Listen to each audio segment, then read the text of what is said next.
एक रात मैं अपने फ्रेंड के बर्थडे पार्टी में था। रात के 11 बज रहे थे और पार्टी खत्म होने के बाद मेरे फ्रेंड्स ने मुझे उनके घर पर ड्रॉप करने को बोला, जो कि पार्टी वाली जगह से करीब 2 घंटे की दूरी पर था। लगभग 2 घंटे की ड्राइविंग के बाद हम फाइनली उनके विलेज में पहुंच गए। वो बहुत बड़ा विलेज था। वहाँ ज्यादातर लोग अमीर थे।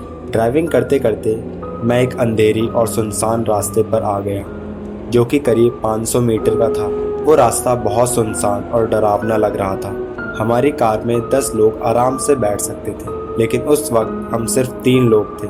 ये रास्ता आगे और भी डरावना लग रहा था, क्योंकि वहाँ बहुत सारी झाड़ियाँ और घने पेड़ थे। वहाँ लाइट का कोई भी सोर्स नहीं था।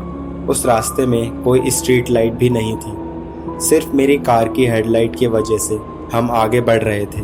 फाइनली वो रास्ता खत्म हुआ और मैंने अपने फ्रेंड्स को ड्रॉप कर दिया और बाय बोल के वापस अपने घर जाने लगा। वापस जाते समय मुझे बहुत डर लग रहा था, क्योंकि वापस जाने के लिए कोई दूसरा रास्ता नहीं था। मुझे उसी सुनसान और अंधेरे रास्ते से जाना था और इस बार मैं अकेला भी था, लेकिन मैं कुछ कर भी नहीं सकता था। मेरे पास सिर्फ यही ऑप्शन था। उस रास्ते में कोई और व्हीकल भी दिख नहीं रहा। मुझे बहुत डर लगने लगा।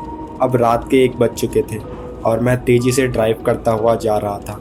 अचानक मुझे कार में बहुत ठंडा फील होने लगा। मैंने एसी चेक किया, वो भी बंद था।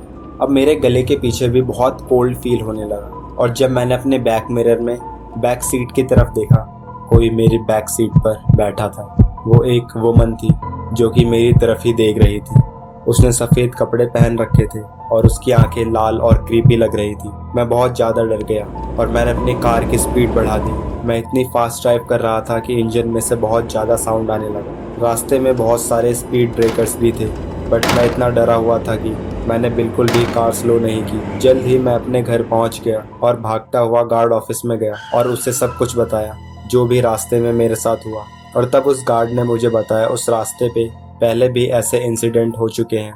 उसने मुझे बताया एक बार एक 3 व्हीलर वहाँ से जा रहा था। तभी एक औरत ने उसे रोका और बोला, क्या तुम मुझे हॉस्पिटल तक ड्रॉप कर सकते हो? ड्राइवर ने उसे बैठा लिया और हॉस्पिटल ले जाने लगा।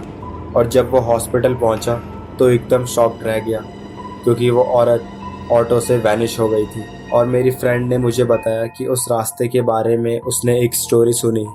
उसने बताया कि उस जगह पर कुछ लोगों ने उस औरत का मर्डर करके वहाँ फेंक दिया था, क्योंकि वो जगह सुनसान और अंधेरी थी।